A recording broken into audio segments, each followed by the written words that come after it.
The shuffle patterns that we've been working on over the last 3 lessons, for me, very much account for the rocking element of rock and roll.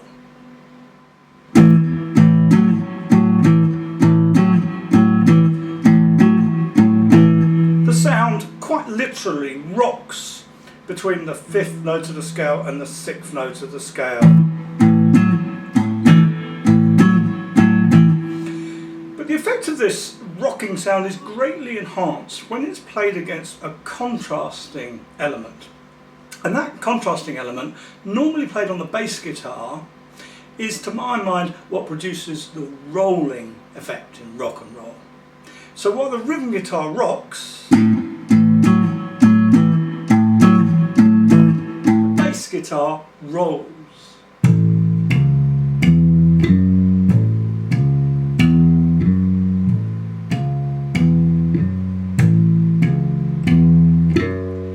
So that's where the rock and the roll come from. My own idea of this is not necessarily the official truth, but it's a good way of looking at things. Now, I want to say at this point, although unusually I'm playing the bass guitar in this lesson for some of the time, the material of this lesson is of equal importance to bass guitarists, rhythm guitarists and lead guitarists. So we're going to explore 3 different bass lines on this lesson, but then we're immediately going to be going over how we steal these bass lines as 6-string guitarists and put them to good effect both for rhythm guitar and lead guitar. Now, remember this major scale pattern? On the 6-string guitar, this pattern works pretty much anywhere on the fretboard, as long as you keep away from the top 2 strings, the B and the top E string.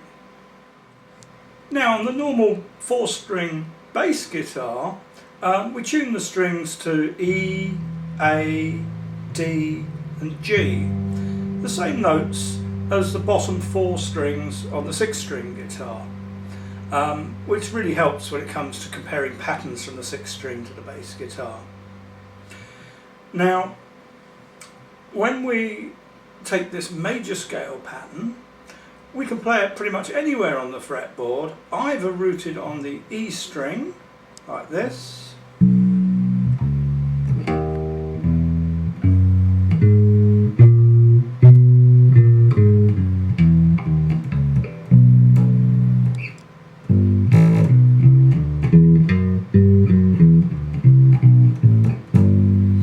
or anywhere on the A string, like this.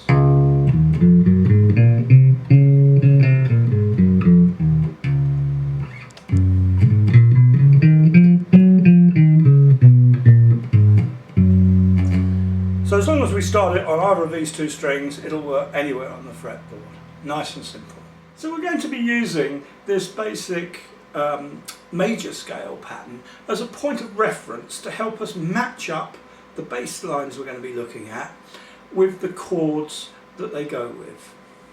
So the first bass line we're going to look at has the formula 1, 3, 5, 6.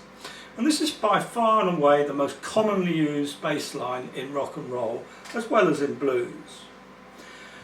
To explain the formula, let's look at the A major scale, starting at the 5th fret here. 1, 2, 3, 4, 5, 6, 7, 8. Those are the notes of our major scale. We're going to use 1, 3, 5 and 6. So 1, miss out 2, go to 3, miss out 4, go to 5, and then straight to 6. So the bass line sounds like this.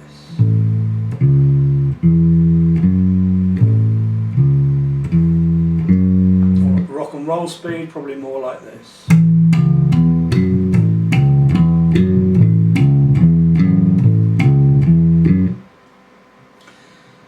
Now, to take that pattern round a 12-bar blues, it helps to refer to one of the L-shaped root note patterns that we discussed in a previous lesson.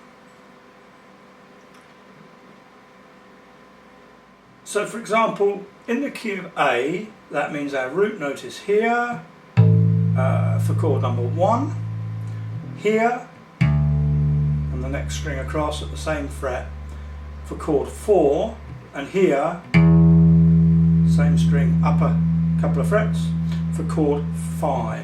So the root note pattern is 1, 4, 5. So that means I start my first chord, I start the riff here. I'll go through that for 4 bars. Then I'll move across and start the same pattern on the 4th step of scale, back to the 1st, up to the 5th, down to the 4th, back to the 1st.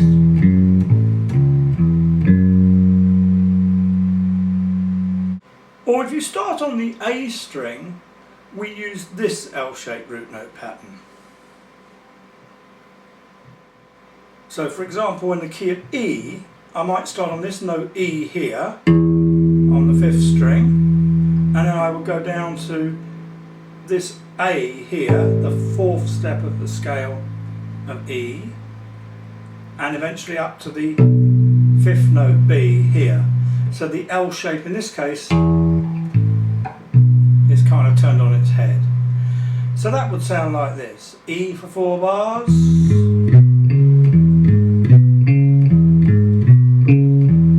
A for 2 bars, back to E for 2 bars, down to B, A, E. So those are 2 commonly used ways of using those L-shaped patterns to play through the 12th bar. It's interesting to notice here how we're using numbers to describe things that go on in 2 different musical dimensions. The Roman numerals that we use on the root note pattern describe the chord changes within the key. So in the key of A major, for example, we generally use 3 chords, the 1 chord, the 4 chord and the 5 chord, and in this key that's A, D and E. So just as you'd strum those chords or play a shuffle pattern based on them on rhythm guitar, on the bass you're anchoring the root notes of those 3 chords. Then I use ordinary numerals to describe the melodic pattern of notes used in the bass line itself, relative to each chord root note. So while thinking over the chord of A, I'm thinking of 1, 3, 5, 6 within the chord of A. Then when we move across to the chord of D, I'm thinking of 1, 3, 5, 6, this time in the key of D major. 1, 3, 5, 6. And then we go back to the A, 1, 3, 5, 6, and eventually up to the E, the 5th step of the scale of A. But again, we then play the 1, 3, 5, 6 off that E note, and so therefore in the key of E major. So what's critical here is, in both cases, the numbers always refer to steps on the major scale. And that's, if you've got hold of that, that's a very important building block of your music theory understanding. Please don't be too concerned if that feels like a little bit too much information at this stage. Our Guitar Music Theory Part 2 course goes over that in much greater detail. For the time being, more important to get on and play these things, and you'll find that your grasp of the theoretical side will gradually grow automatically over time in any event. Okay, let's jump across to the 6-string guitar now. So on the 6-string guitar, you can play this riff exactly the same way as we did on the bass. So starting here on the A, on the bottom E string, I might just play straight.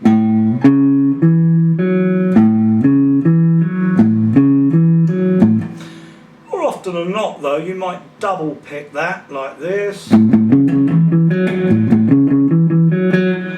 or make up some kind of rhythmic riff based on it.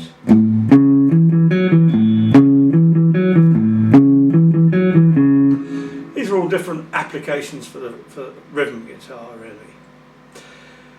there's two of you playing rhythm guitar in a band, whilst one of you is playing the shuffle pattern, it's quite nice if the other one plays the bass line.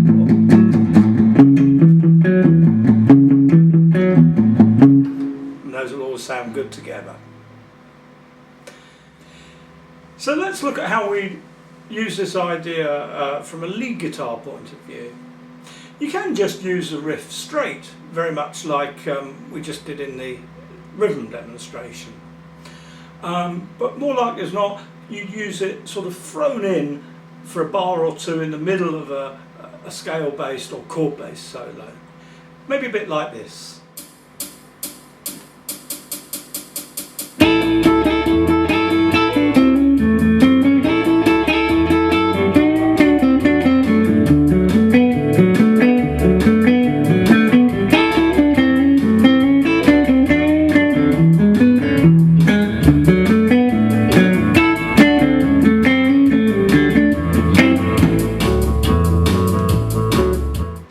You might use this as a lead guitarist is to use it as a point of departure to create a nice rhythmic sounding rock and roll lick in the middle of a solo.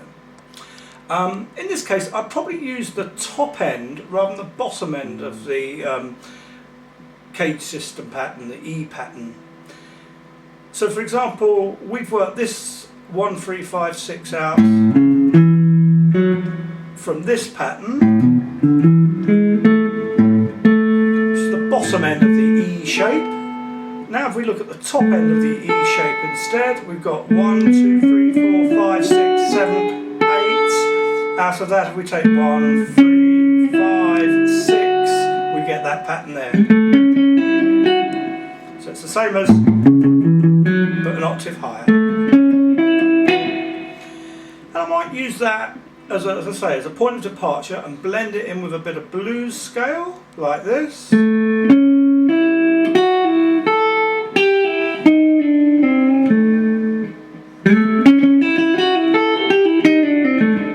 That make quite a nice sound. Or a bit of country scale.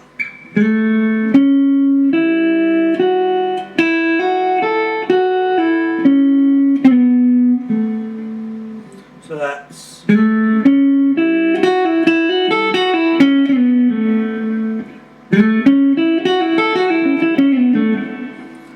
again, nice rhythmic sounding lick, that's what we're after. One of the things Chuck Berry does quite a bit is use odd bits of minor scale, so we might blend it in with that.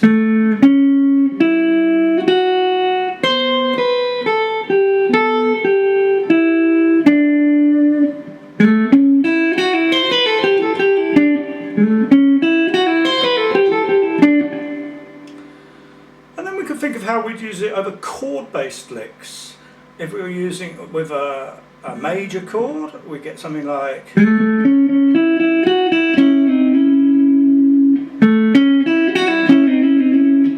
that sort of thing. Dominant 7th chord, I'd probably slide on up to the D7 shape up here, so I'd go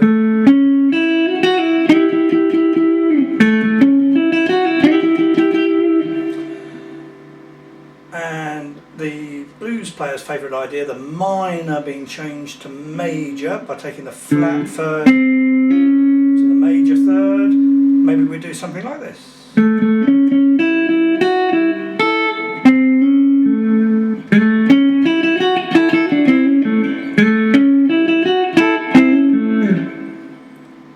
So those are just a few hints of how you can blend a bass line like that into your lead playing and use it to sort of make really nice sounding rock and roll licks.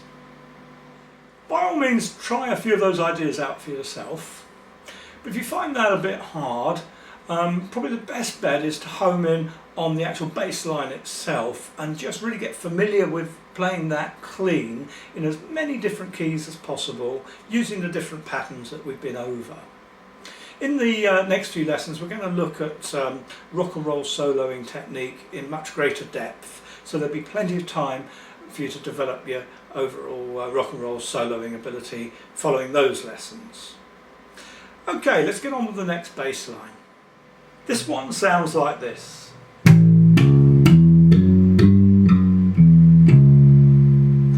Instantly recognisable, isn't it?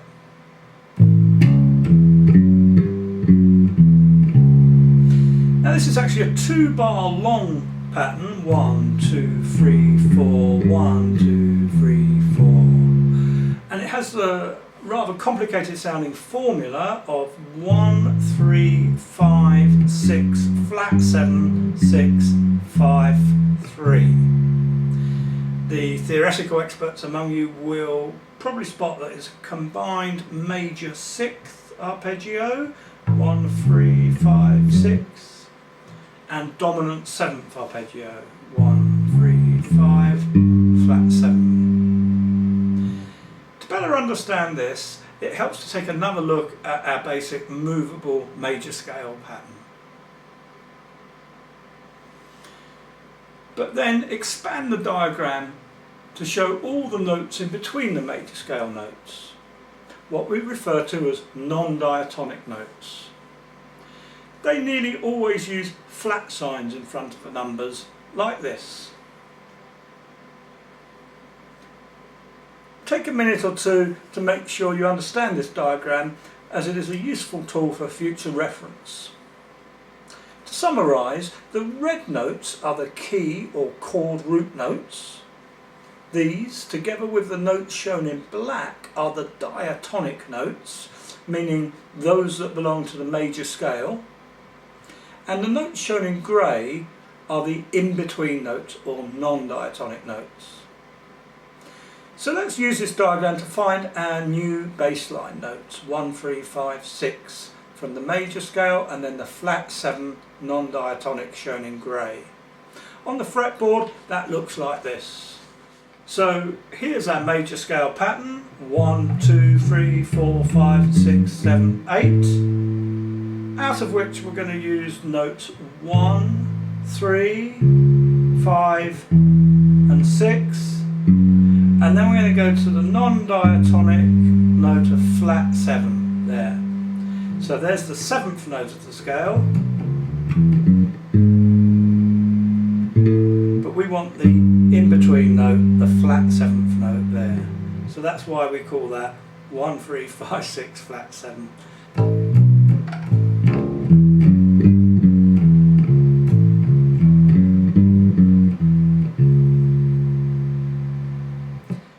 Now when we take this round of 12-bar blues, we have to remember that the riff itself is a 2-bar long pattern.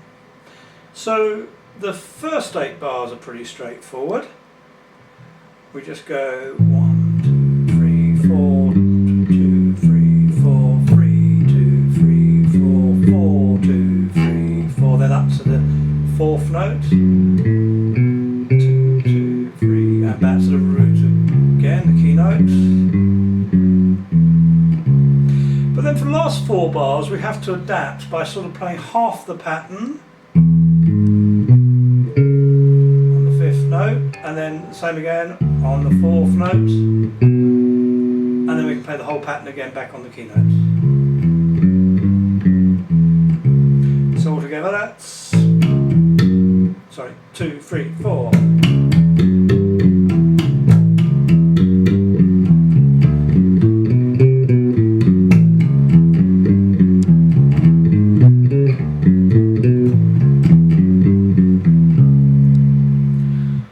And if we play it rooted on the A string, let's do it for argument's sake here, we'll do it in the key of F sharp. So I'm going to start there, I'm going to go to there for my 4th chord, and there for my 5th chord, and we'd have this.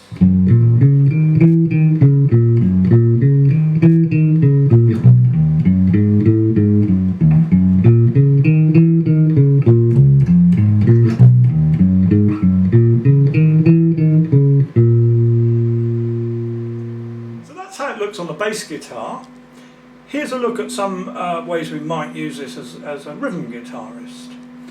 First, we might use it straight.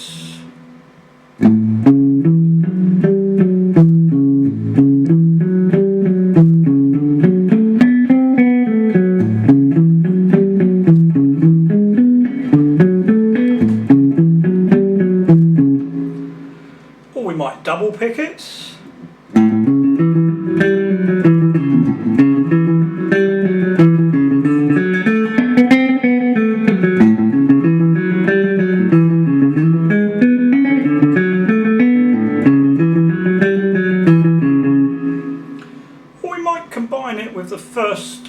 bass line we looked at to give us something like this.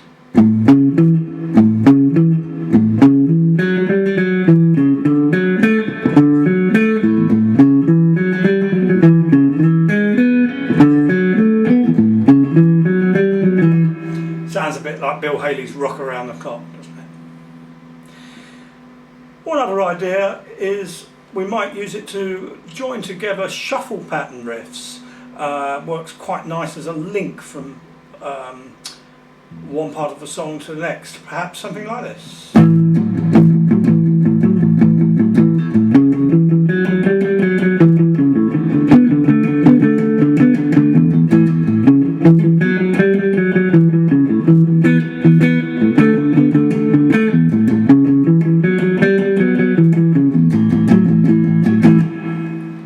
So, quite a useful little trick.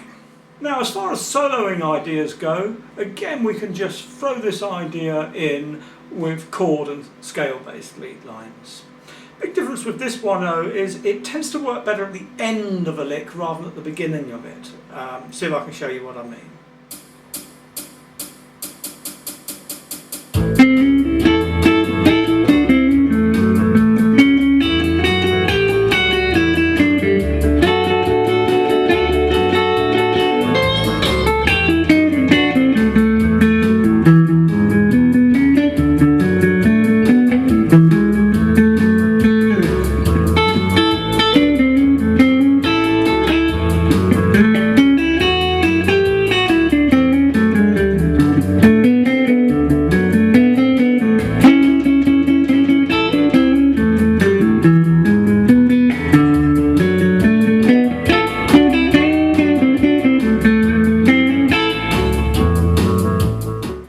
Comes to blending this in with other components, scale-based ideas, chord-based ideas. Sometimes we can use it at the start of the lick. Let's combine it with a bit of blues scale.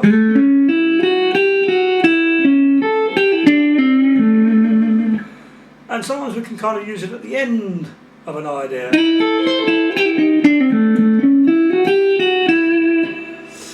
Just sort of throws in quite neatly either end there. Let's blend it with a little bit of country scale. We might do something like, or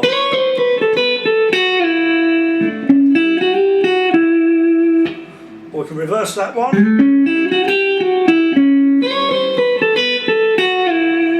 They're like question and answer licks, those two.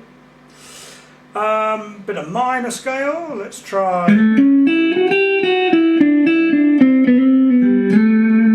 Again, it's kind of call and response.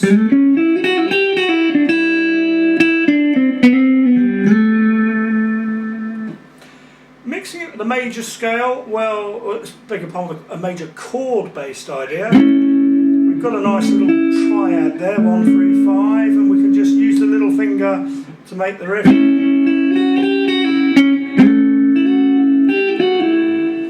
Adds in quite nicely to that. Using it with a dominant, again quite nice to use the D7 shape.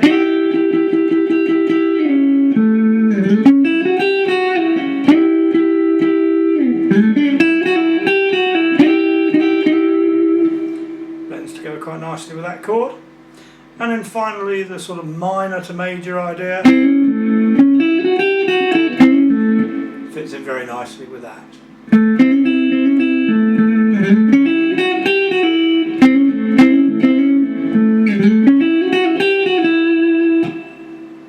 Very versatile little lick. Okay, let's look at one more bass line. This is one that's perhaps a little bit more commonly used in R&B style than in rock and roll.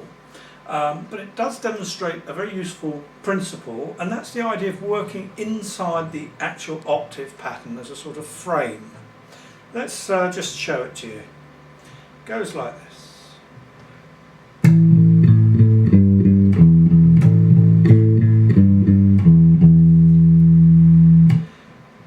And its basic formula is 1, 8, flat 7, 5. But most of the time this one's played doubled, so you could argue that the formula is 1 1 8 8 flat 7 flat 7 5 5.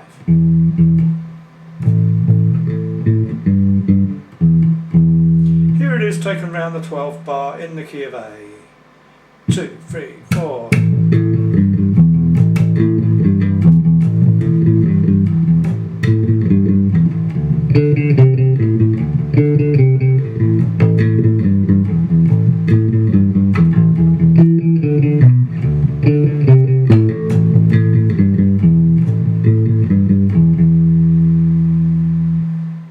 So for rhythm guitar, we can just play it straight, like this. But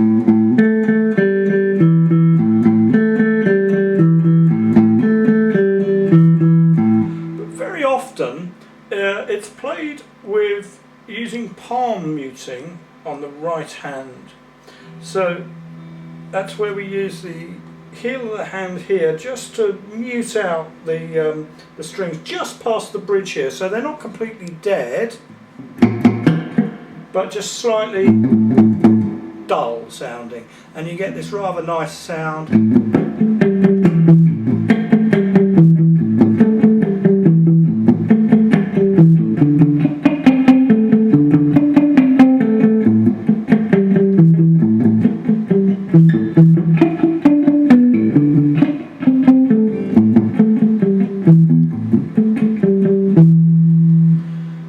Some people call that sort of popcorn sound. Rather like that. Now the other thing about this lick is this particular riff, this bass line, is it's rather easy to variate. Here are just a few random examples off the top of my head.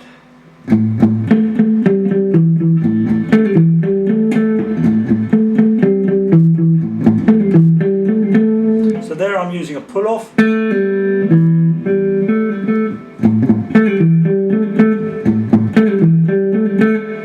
Grabbing the next note up there on the minor arpeggio is quite a nice way to go.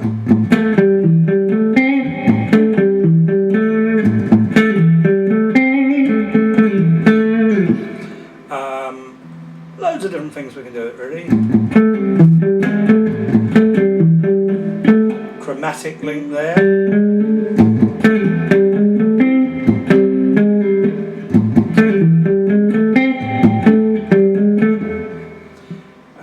Great one to mess around with. For lead guitar solos, it's a particularly useful idea to throw in over bars 9 and 10 in a solo. Let's see if I can give you an example of that.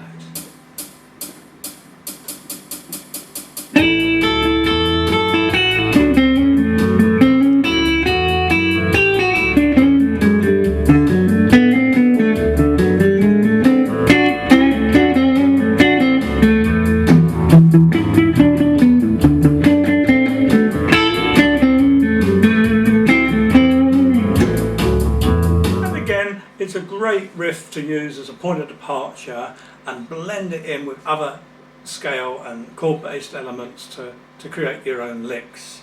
Here's a few examples. Let's start by blending it in with a bit of blues scale.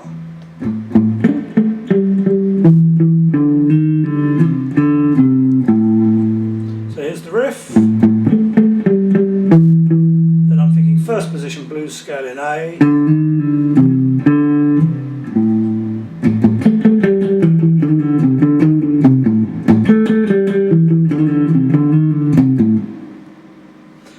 Bit of country scale, here's the riff, and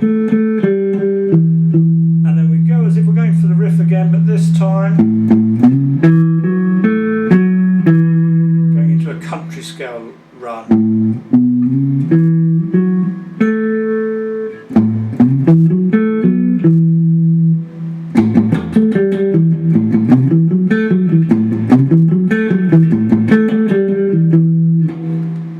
Mixed together very nicely.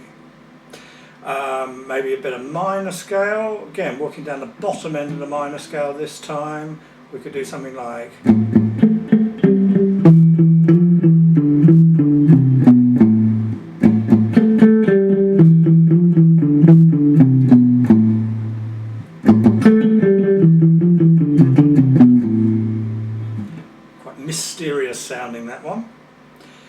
And then using the sort of chord-based ideas, we could take this bit of major chord, there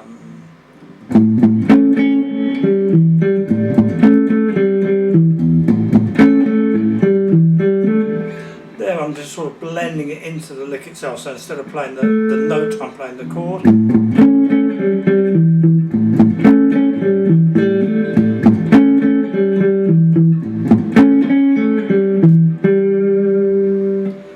The dominant chord, I'll probably use this pattern for, and we do something like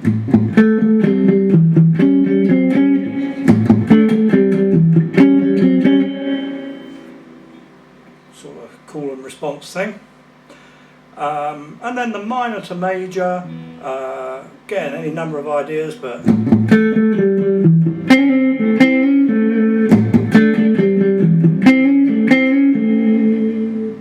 very nicely. Okay, so that concludes our little tour of those three basic ideas that we've stolen from the bass player and recycled to great effect to provide us with a source of ideas for both rhythm and lead guitar playing as well. Now I want to make a point here that this approach to playing reaches back into blues playing and also forward into heavy rock playing. If you don't believe me, have a listen to AC/DC's Let There Be Rock as a really good example of that. Now, another thing I'll just mention in passing is, rather surprisingly, this approach to playing is good preparation for jazz lick formation as well. The actual process of taking a chord and developing it into a lick works very similarly in jazz. It's just the timing and the feel that's different. So good preparation for anyone wanting to reach forward into jazz. Okay, so in the next lesson in this series, we're going to home in on exactly what makes a great rock and roll lead guitar lick. Look forward to seeing you in that lesson.